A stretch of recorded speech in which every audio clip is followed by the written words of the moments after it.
মানুষ একা থাকতে ভালোবাসে না, কিন্তু যখন তার দুঃখগুলো কেউ বুঝতে চায় না, তখন সে মানুষ বাধ্য হয়ে নিজেকে আড়াল রাখে। মাঝে মাঝে আপনজনদের একটু কষ্ট দিতে হয়, মাঝে মাঝে আপনজনদের কাছ থেকে একটু দূরে সরে যেতে হয়, যাতে তারা বুঝতে পারে তাদের জীবনে তোমার মূল্য কতখানি। মাঝে মাঝে নিজেকে একা ভাবতে খারাপ লাগে না, মাঝে মাঝে তোমাকে ভুলে থাকার অভিনয়ে জয়ী হয়ে যায়, মাঝে মাঝে তোমার অবহেলাকে ব্যস্ততা ভাবতে ভালো লাগে, মাঝে মাঝে তোমার থেকে দূরে থাকার ইচ্ছাটা প্রচন্ড হয়, মাঝে মাঝে নিজেকে খুব বেশি তোমার অপরাধী মনে হয়। মানুষ যখন কোনো কারণে কারো দ্বারা কষ্ট পায়, ঠিক সেই সময় সে নিষ্ঠুর হতে শিখে। মানুষের জীবনে কষ্টই হলো নিষ্ঠুর হবার অন্যতম কারণ। মানুষের জীবনে যেমন অন্ধকারের পর আলো আসে, তেমনি দুঃখের পর সুখ।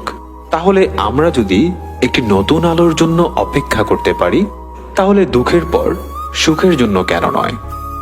মানুষের সবচেয়ে বড় বন্ধু হচ্ছে অন্ধকার, কারণ সে সবসময় দুঃখগুলোকে অন্যের কাছ থেকে আড়াল করে রাখে, চোখের পানি লুকিয়ে রাখে।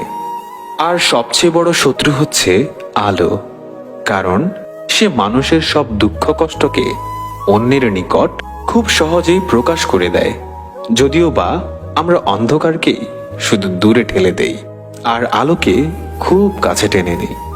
মুক্ত করে দিলাম তোরে, যেতে পারিস অনেক দূরে। ভালোবাসি এই কথাটি বলবো না আর তোরে।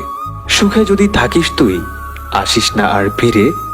না পাওয়া সুখ খুঁজে নিব হাজারো কষ্টের ভিড়ে। যখন কেউ ভালোবাসার মানুষটার সাথে থাকে, তখন সবারই খুব ভালো লাগে। তখন কেউ এটা ভাবে না যে এই মুহূর্তগুলো একটু পরেই অতীত হয়ে যাবে আর রয়ে যাবে স্মৃতির পাতায়। যতদিন সে সাথে থাকবে, এই স্মৃতিগুলো হাসাবে, আর যখন সে থাকবে না, তখন এই স্মৃতিগুলোই আবার কাঁদাবে। যখন কোনো কারণে ভালোবাসার মধ্যে সন্দেহ বাঁধে, তখন সে যাই বলুক, সেটা বিশ্বাস করাটা অনেক কঠিন হয়ে পড়ে। তুই তোর মতো করে ভালোবাসিস অন্য কাউকে, আজ আমি আমার থেকে মুক্তি দিলাম তোকে। স্বপ্নগুলো নিয়ে যাস অন্য আকাশে উড়ে দেখিস, সুখটা কাকে বলে ক্লান্ত হলে ফিরে আসিস।